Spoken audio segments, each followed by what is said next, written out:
Hello guys, welcome to everybody.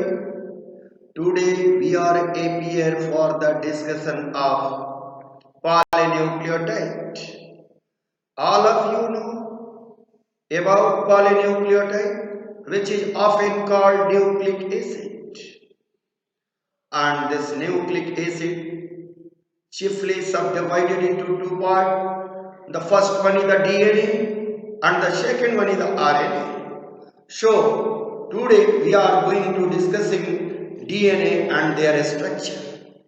Like protein, DNA has also primary structure, secondary structure, super secondary or tertiary structure, and unusual structure.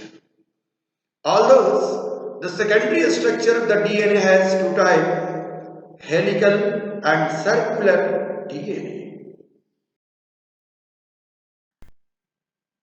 चले अब हम लोग primary structure of DNA की देखें कि primary structure DNA का क्या है, क्योंकि अभी हमने आप लोगों को बताया था कि डीएनए पॉलीन्यूक्लियोटाइड है और आज का टॉपिक पॉलीन्यूक्लियोटाइड है। तो पॉलीन्यूक्लियोटाइड में दो पॉलीन्यूक्लियोटाइड है, एक का नाम है डीऑक्सीराइबोपॉलीन्यूक्लियोटाइड और दूसरे का नाम है राइबोपॉलीन्यूक्लियोटाइड। तो आज का टॉपिक डीऑक्सीराइबोपॉलीन्यूक्लियोटाइड या डीएनए या डीऑक्सीराइबोस न्यूक्लिक एसिड सब लोग परिचित है। तो प्राइमरी स्ट्रक्चर यहां मैं कंपेयर करूंगा प्रोटीन के प्राइमरी स्ट्रक्चर से। पहले तो कहता है कि प्रोटीन की प्राइमरी स्ट्रक्चर वो है जिसका निर्माण राइबोसोम पर होता है और उस प्रक्रिया को हम ट्रांसलेशन कहते हैं। उसी प्रकार प्राइमरी स्ट्रक्चर ऑफ डीएनए वो है जिसका निर्माण न्यूक्लियोप्लाज्म या न्यूक्लियस के अंदर होता है और इस प्रक्रिया को हम लोग डीएनए रेप्लिकेशन कहते हैं। यानी पुराने डीएनए से नए डीएनए का निर्माण होता है। तो पहला प्राइमरी स्ट्रक्चर क्या है, इस पर बात करें। प्राइमरी स्ट्रक्चर ऑफ डीएनए देखिए आप स्क्रीन पर मैंने 4 पॉइंट बनाया है। Primary structure of DNA refer to the phosphodiester backbone कि प्राइमरी स्ट्रक्चर ऑफ डीएनए क्या करता है, रेफर करता है उसका बैकबोन फॉस्फोडाइस्टर बैकबोन होता है। अब ये फॉस्फोडाइस्टर बैकबोन आज कैसे बन रहा है, इस बात को हम लोग देखें। In nucleic acid strand nucleotide are linked by phosphodiester bond कि न्यूक्लियोटाइड जो है एक दूसरे से लिंक होते हैं फॉस्फोईस्टर बॉन्ड से, लेकिन जब वो डीएनए का स्ट्रैंड या न्यूक्लिक एसिड का स्ट्रैंड बन के खड़ा है तो उसमें आपको दिख रहा है phosphodiester bond. The bond is form between the 5 phosphate group of one nucleotide and 3 hydroxyl group of adjacent nucleotide।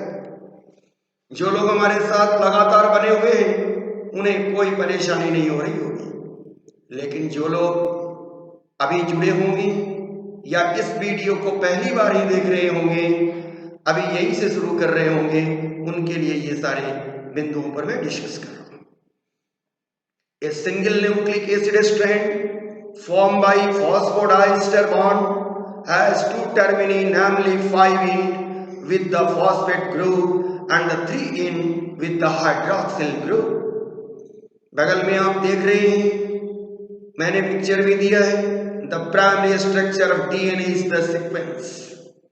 आप 5 एंड को देख रहे हैं, वहां फॉस्फेट को देख रहे हैं और वहां से न्यूक्लियोटाइड नीचे की ओर जुड़ते हुए चले गए हैं और 5 to 3 प्राइम। पिछले वीडियो में मैंने कहा था कि आपको आगे मैं 5 to 3 प्राइम की चर्चा करूंगा। तो आज आप ये देख रहे हैं कि 5 to 3 प्राइम का मतलब क्या हुआ, 5 to 3 फैशन का मतलब क्या हुआ। अब यहां जान रहे हैं कि देखिए फॉस्फोडाइस्टर बॉन्ड कहां दिख रहा है, वह 2 न्यूक्लियोटाइड के बीच नहीं दिख रहा है, फिर भी ध्यान दे लेंगे, केवल दिख रहा है। वो हमेशा दिखता है कहां, 2 न्यूक्लियोसाइड के बीच। इस तरह के प्राइमरी स्ट्रक्चर सिंगल स्ट्रैंडेड होता है। देखिए एक ही स्ट्रैंड, एक ही पॉलीन्यूक्लियोटाइड का चेन लगा हुआ है। आप जानते हैं कि प्राइमरी स्ट्रक्चर में एक ही न्यूक्लियोटाइड चेन होगा और इसकी डायरेक्शन 5 to 3 होगी। Normally eukaryotic organism or prokaryotic organism, even in cellular organism, primary structure of DNA is not found. But in some case of the virus, these are called DNA virus, where primary structure of DNA is found. मेरा कहना यह है कि ये single standard DNA या primary structure केवल और केवल कुछ वायरस में पाए जाते हैं और कभी कभी हम लोग लैबोरेटरी में इसे बनाते हैं, वहां इसका नाम cDNA या कॉम्प्लीमेंट्री डीएनए कहते हैं।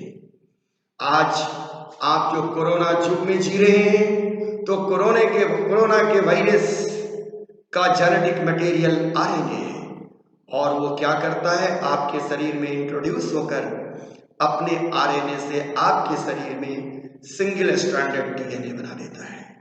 खैर इस पर मैं फिर बात करूंगा। आइए प्राइमरी स्ट्रक्चर के स्ट्रक्चर को बढ़ाते हुए, बातों को बढ़ाते हुए हम दूसरे स्लाइड पर आते हैं।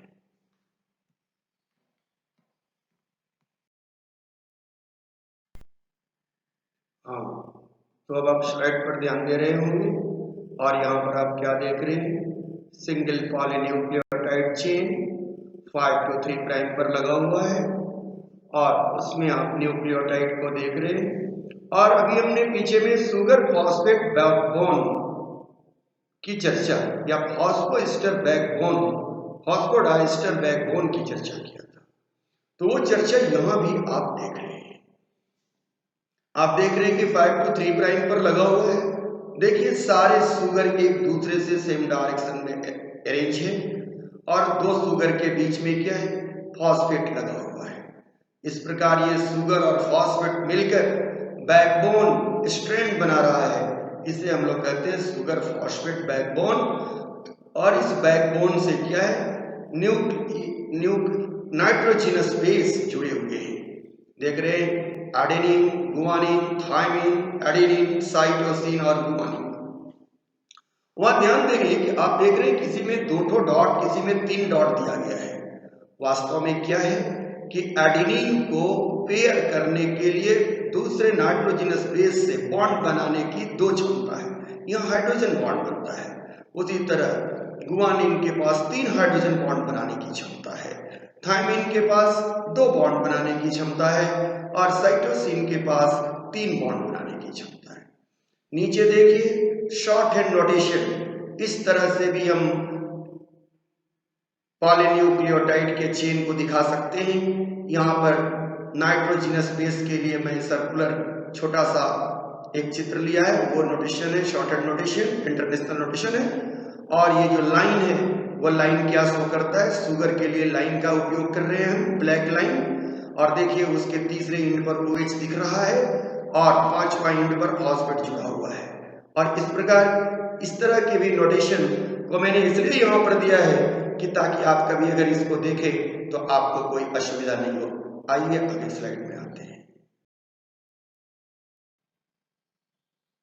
Secondary structure of DNA. अब हम लोग सेकेंडरी स्ट्रक्चर ऑफ डीएनए के बारे में जानते हैं। स्लाइड पर नॉर्मली आप देख रहे हैं हमने एक सेकेंडरी स्ट्रक्चर दिया है। कुछ देर पहले हमने बात किया था कि सेकेंडरी स्ट्रक्चर डीएनए का 2 तरह का होता है, हेलिकल और सर्कुलर।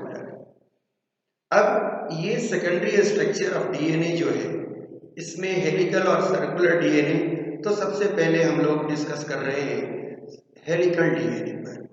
और जो भी हेलिकल डीएनए नॉर्मली आप देखते हैं उसे हम लोग बी फॉर्म डीएनए कहते हैं।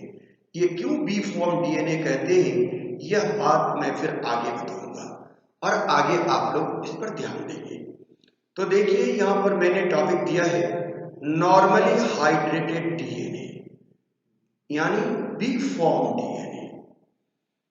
लिखता हूं हेलिकल सेल्स कि अगर ये हेलिक्स है, आपने प्रोटीन में भी अल्फा हेलिक्स देखा था, यहां अगर ये 2 पॉलीन्यूक्लियोटाइड से बना हुआ है हेलिक्स, क्योंकि सेकेंडरी स्ट्रक्चर है और आप जानते हैं कि सेकेंडरी स्ट्रक्चर में 2 पॉलीन्यूक्लियोटाइड चेन होंगे, सो 2 पॉलीन्यूक्लियोटाइड चेन दिख रहा है। तो हेलिकल सेंस कैसा है? Right handed. बेस पेयरिंग होती है, यानी दोनों स्ट्रैंड के नाइट्रोजनस बेस एक दूसरे से कंप्लीमेंट्री पेयरिंग, कंप्लीमेंट्री बॉन्डिंग करता है, ये मैं बता रहा हूं। Base pair almost perpendicular to the helix axis 3.4 angstrom apart. कहता क्या है कि जो दो बेस पेयर होंगे उनकी बीच की दूरी कितनी होगी? 3.4 एंगस्ट्रॉम, फिगर में दिख भी रहा है। अब इसके बाद कहता है इसका पिच 1 टर्न, कि एक बार ये 360 डिग्री पर अगर ये हेलिक्स टर्न करेगा तो उसे पिच पर माना जाएगा, और उस पिच में क्या रहेगा? 10 बेस पेयर। यहाँ एक्यूरेट डाटा दिया गया है 10.4 बेस पेयर, यह रिसेंट डाटा है। लेकिन आपके लिए बिगनर है और आप 11th या नीट के परीक्षार्थी हैं, आपकी एनसीईआरटी इसे 10 बेस पेयर कहती है, इसलिए आप भी इसे 10 बेस पेयर मानेंगे। अब अगर ये 10 बेस पेयर होगा तो 360 डिग्री के एंगल पर मूव करने पर पिच का निर्माण हुआ था, और उसमें 10 बेस पेयर है, तो एक टिल्टिंग एक बेस पेयर का कितने डिग्री का होगा? 36 डिग्री का, जो कि आपको हेलिक्स सेंस में 1 टर्न हेलिक्स 36 डिग्री दिखाया जा रहा है। अब यहां दो तरह की बात चर्चा करके किया गया है, माइनर ग्रूव और मेजर ग्रूव। आप देख भी रहे हैं कि हेलिक्स बनने से दो तरह के ग्रुप बन रहे हैं, एक बड़ा और एक छोटा। छोटा वाले को माइनर ग्रुप, बड़े वाले को मेजर ग्रुप कहते हैं। अब इसके बाद दूसरी चीज है कि इसकी चौड़ाई, तो आप देख रहे हैं कि 20 एंगस्ट्रॉम। ये सब पैरामीटर भी डीएनए के हैं, ये फिजिकल स्टेटस है। सबसे पहले हमने आपको फिजिकल स्टेटस का डिस्कशन किया, क्योंकि आप पहले से जान रहे हैं। अब मैं आता हूं इसके केमिकल स्टेटस पर। आगे स्लाइड पर ध्यान दें।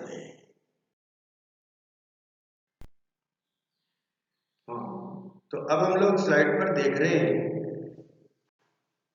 हेलिकल डबल स्ट्रैंडेड डीएनए की डिटेल सर्च। देखिए दोनों स्ट्रैंड को हमने एक दूसरे से एंटी पैरेलल दिखाया है। एक 5 to 3 प्राइम पर है और दूसरा 3 to 5 प्राइम पर है। यह हमेशा याद रखें कि डीएनए डबल स्ट्रैंडेड होगा तो दोनों के डबल स्ट्रैंडेड डीएनए के दोनों स्ट्रैंड की ओरिएंटेशन प्राइम एक दूसरे से अपोजिट होगा। अब इसके बाद अगर ये एंटी पैरेलल स्ट्रैंड जो स्ट्रेट दिख रहा है, ऐसा भी हम डीएनए का फिगर दिखा सकते हैं, लेकिन उसके बगल में हमने एंटी पैरेलल स्ट्रैंड को हेलिकल फॉर्म में दिखाया है। और ये देखिए क्लॉकवाइज राइट हैंड हेलिक्स।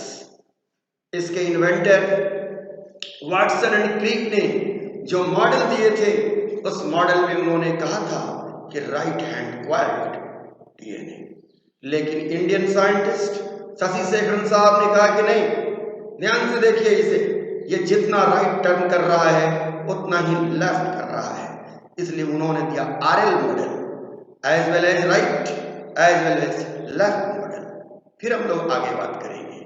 तो यहां मैं ये दिखाना चाहता हूं कि क्यों और कैसे माइनर ग्रुव और मेजर ग्रुव का निर्माण हो रहा है, क्योंकि पीछे की स्लाइड पर आपसे मैंने चर्चा हुई थी कि माइनर ग्रुप और मेजर ग्रुप क्या है, मैं उसको लेके आ रहा हूं। चलिए दूसरे स्लाइड पर देखें अगली बात। सेकेंडरी स्ट्रक्चर ऑफ डीएनए को दिखाने के लिए मैंने इस जीआईएफ का सहारा लिया है। आप देखिए इसमें किस प्रकार डबल स्ट्रैंडेड डीएनए का निर्माण होते हुए चला जा रहा है। एक सिंगल न्यूक्लियोटाइड आपके सामने दिख रहा है, उस पर देख रहे हैं कि उसके दूसरे स्ट्रैंड को फॉर्म करने के लिए अलग से न्यूक्लियोटाइड आते चले जा रहे हैं। जो पहला न्यूक्लियोटाइड आया वो देखिए कैसे जुड़ रहा है, वो पहला न्यूक्लियोटाइड वहां जुड़ा और जुड़ने के साथ 2 फॉस्फेट को रिलीज किया। वास्तव में वो आ रहा है तो 2 फॉस्फेट नहीं, 3 फॉस्फेट यानी ट्राइफॉस्फेट के रूप में न्यूक्लियोटाइड आ रहा है। दो फॉस्फेट वहां से रिमूव हो रहा है और वो अपने कंप्लीमेंट्री नाइट्रोजिनस बेस के साथ डबल बॉन्ड और ट्रिपल बॉन्ड के द्वारा क्रमशः जुड़ता चला जा रहा है। तो इससे आपको सावधानी होगी ये समझने में कि कहां पर डबल बॉन्ड किसके किसके बीच और किसके किसके बीच ट्रिपल बॉन्ड। एक ध्यान देने की बात है कि प्राइमरी स्ट्रक्चर में हमने केवल आपसे चर्चा किया था फॉस्फोएस्टर बॉन्ड की, तो फॉस्फोएस्टर बॉन्ड के वजह से प्राइमरी स्ट्रक्चर का निर्माण होता है, लेकिन सेकेंडरी स्ट्रक्चर के निर्माण के लिए हमें फॉस्फोएस्टर बॉन्ड के अलावा हाइड्रोजन बॉन्ड की आवश्यकता पड़ती है। और ये हाइड्रोजन बॉन्ड या तो डबल बॉन्ड होगा या ट्रिपल होगा। आप सब लोग जानते होंगे एडेनिन और थायमिन के बीच में डबल बॉन्ड पेयरिंग और गुआनिन और साइटोसिन के बीच ट्रिपल बॉन्ड पेयरिंग। चलिए हम आगे की स्लाइड पर चलते हैं। अब थोड़ी बात हम लोग हाइड्रोजन बॉन्ड से रिलेटेड जानेंगे, क्योंकि अभी हमने आपसे कहा था कि सेकेंडरी स्ट्रक्चर कैसे बनती है ड्यू टू हाइड्रोजन बॉन्ड, क्योंकि प्रोटीन में भी secondary structure of protein additional hydrogen bond से ही संभव हो पाया था। और यहाँ भी हाइड्रोजन बॉन्ड की चर्चा हम करेंगे। देखिए, मैं हाइड्रोजन बॉन्ड को दिखाने के लिए मैं एक स्लाइड पर फिगर को लाया हूँ। यहाँ आप देख रहे हैं कि दो स्ट्रैंड है सुगर फॉस्फेट बैकबोन, जिसकी चर्चा हमने कर लिया। देखिए यहाँ दिख रहा आपको सुगर फॉस्फेट बैकबोन, और दोनों बैकबोन एक दूसरे के अपोजिट हैं। और क्या है, दोनों के क्रॉसपॉन्डिंग बेस एक दूसरे के सामने चले आए हैं। सबसे ऊपर में देखिए एक स्ट्रैंड का एडेनिन दूसरे स्ट्रैंड के थायमिन के सामने है, उसी तरह गुआनिन एक स्ट्रैंड के साइटोसिन के सामने है।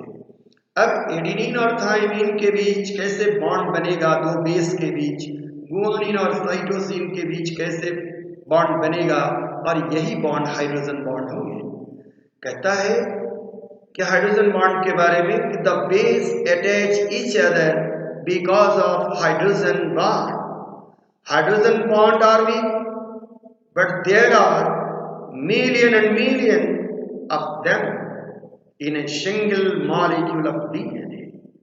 बातें हमारी समझ रहे हो? The bond between cytosine and guanine are shown here with dotted line। तो साइटोसिन और गुआनिन के बीच बॉन्ड बनते हुए मैं दिखा रहा हूं। तो डॉटेड लाइन की संख्या कितनी है? 3, यानी साइटोसिन और गुआनिन के बीच 3 हाइड्रोजन बॉन्ड, और एडेनिन और थायमिन के बीच 2 हाइड्रोजन बॉन्ड। मैं केवल यहां न्यूक्लिक एसिड डीएनए प्रोटीन की चर्चा कर रहा हूं, यानी आपसे केवल इंट्रोड्यूस हो रहा हूं। आप जानते हैं 12 में मॉलिक्यूलर बायोलॉजी भी आपको पढ़नी है, और मॉलिक्यूलर बायोलॉजी में पुनः मुझे डीएनए, आरएनए और प्रोटीन पर चर्चा करनी है। इसलिए ये एलिमेंट्री नॉलेज मैं यहाँ दे रहा हूँ। अगर बातें आपको कम लगे तो उसके लिए कोई घबराने की बात नहीं है। मैं तुरंत मॉलिक्यूलर बायोलॉजी के टॉपिक में पुनः इन बातों को डिस्कस करूँगा, और इनमें बहुत सारी बातें हैं। जैसे मैं समझ रहा हूँ कि समय के अभाव में मैं बहुत सारी बात यहाँ छोड़ रहा हूँ। जैसे ये 3 बॉन्ड गुआनिन और साइटोसिन के बीच हाइड्रोजन बॉन्ड लगा, तो मुझे यहाँ बताना चाहिए था कि कितने नंबर नाइट्रोजन कितने नंबर कार्बन से लग रहा है। 2 बॉन्ड लगा तो किस किस कार्बन और किस किस नाइट्रोजन से लग रहा है। एडेनिन की संरचना कैसी है, गुआनिन की संरचना कैसी है, कितने नाइट्रोजन है, कितने कार्बन है, कहाँ डबल बॉन्ड है, कहाँ सिंगल बॉन्ड है। ऐसा नहीं कि ये सारी बातें हमारे दिमाग से भाग रही है, मैं समझ रहा हूँ, लेकिन इन सारी चीज़ों के लिए मैं पुनः आऊँगा, और उसमें मेरा टॉपिक होगा मॉलिक्यूलर बायोलॉजी। चलिए आगे। अब आप डबल स्ट्रैंडेड डीएनए के सारे संरचनाओं को एक बार एक स्क्रीन पर देखें। देखिए आप फॉस्फेट सुगर बैकबोन दिख रहा होगा, जिसमें एक फॉस्फेट सुगर बैकबोन की ओरिएंटेशन 5 to 3 प्राइम होगी, दूसरे की ओरिएंटेशन 3 to 5 प्राइम हो, इसलिए दोनों तरफ लिखा गया है एंटी पैरेलल, कि एक दूसरे से एंटी पैरेलल। ओरिएंटेशन नहीं समझ में आ रही है, बातें हमारी स्पष्ट नहीं हो रही हैं, तो केवल तुम लोग इतना समझो अभी कि शुगर देखो, एक पॉलीन्यूक्लियोटाइड में शुगर का ओरिएंटेशन किधर है, शुगर में जो ओ लिखा हुआ है सब ऊपर की ओर है, दूसरी तरफ देखो शुगर में सब नीचे की ओर है। अब तो पता चला कि एक स्ट्रैंड दूसरे स्ट्रैंड के उल्टा है, इसलिए इसे एंटी पैरेलल कहते हैं। और तो शुगर के बीच में फॉस्फेट बॉन्ड दिख रहा है। अब इसके बाद देखो नाइट्रोजनस बेस आपस में जुड़ रहे हैं एक दूसरे के सामने, इसे हम लोग कंप्लीमेंट्री नाइट्रोजनस बेस कहते हैं। और देखो इसमें एडेनिन और थायमिन के बीच में डबल हाइड्रोजन बॉन्ड दिख रहा है, गुआनिन और साइटोसिन के बीच में ट्रिपल बॉन्ड दिख रहा है, फिर नीचे साइटोसिन और गुआनिन के बीच ट्रिपल बॉन्ड और एडेनिन और थायमिन के बीच डबल बॉन्ड। बार बार सोच रहे होंगे कि क्या है double bond triple bond, bond bond पर इतना चर्चा कर रहे हैं। ये बॉन्ड, इसको हम लोग आज जो समझा रहे हैं इसे कहते हैं कॉम्प्लीमेंट्री बेस पेयरिंग रूल, और इसको इरविन चारगाफ ने दिया था। इस पर अगले लेक्चर में सवाल भी होगा, प्रश्न पूछे जाते हैं कि किसी दिए गए डबल स्ट्रैंडेड डीएनए में एडेनिन की मात्रा इतनी है तो गुआनिन की मात्रा क्या होगी। आप लोग वैसे अभी ध्यान देगा। तो इस तरह से इस न्यूक्लियोटाइड को इस स्लाइड को दिखा करके हमने ये सारी बात बताई कि सेकेंडरी स्ट्रक्चर या पीडीएनए या हेलिकल सेकेंडरी स्ट्रक्चर में कौन कौन सी केमिकल संरचनाएं हैं। तो आपने शुरू में फिजिकल स्टेटस को देखा था, अभी आप केमिकल और बायोकेमिकल स्टेटस को देख रहे हैं, और कुछ देर बाद या कुछ वीडियो बाद मैं आपको बायोलॉजिकल स्टेटस के बारे में बताऊंगा। यह सुपर मॉलिक्यूल है डीएनए, इस पर जितना भी जाना जाए वो कम है, और मॉलिक्यूलर वर्ल्ड या मॉलिक्यूलर बायोलॉजी का हीरो है ये। धीरे धीरे आपको पता चलेगा। मैं यहाँ बहुत ही नटसेल में कम से कम बातें आपके सामने रखा हूँ। आइए चलते चलते अब हम लोग अंतिम स्लाइड पर ध्यान दें और आज की सारी बातों को समराइज करें। अब स्लाइड पर ध्यान दें और पूरी बातों को एक बार देखें। सेकेंडरी स्ट्रक्चर, क्योंकि आज हमारा सेकेंडरी स्ट्रक्चर में टॉपिक हेलिकल सेकेंडरी स्ट्रक्चर या डबल स्ट्रैंडेड हेलिकल डीएनए। और ये डबल स्ट्रैंडेड हेलिकल डीएनए फिर एक बार याद दिला दो कि ये पाया जाता है किसमें, यूकैरियोटिक ऑर्गेनिज्म में, स्ट्रिक्टली कम यूकैरियोटिक ऑर्गेनिज्म में। यहाँ पर हम 4 तरह के फिगर को आपको दिखाया है। पहला फिगर आप जानते हैं, क्योंकि हमने आपको प्राइमरी स्ट्रक्चर में भी शॉर्ट हैंड नोटेशन दिखाया था, इसलिए यहाँ पर सेकेंडरी स्ट्रक्चर का शॉर्ट हैंड नोटेशन है। देखिए अब यहाँ पर स्पष्ट रूप से दोनों स्ट्रैंड की पोलैरिटी मैं क्लियर कर रहा हूँ। मैंने कई बार बोला था 5 to 3 प्राइम, 3 to 5 प्राइम, शायद आप समझ रहे थे कि नहीं समझ रहे थे। यहाँ देखिए स्पष्ट दिख रहा है।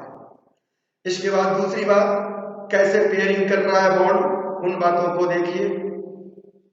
उसके बगल में फिजिकल स्टेटस, अगर आप भूल गए हो तो फिर से मैं एक बार याद दिला रहा हूँ। फिजिकल स्टेटस उसमें देख रहे हैं कि 34 एंगस्ट्रॉम के बीच में 10 बेस पेयर है और 2 बेस पेयर के बीच की दूरी 3.4 एंगस्ट्रॉम है।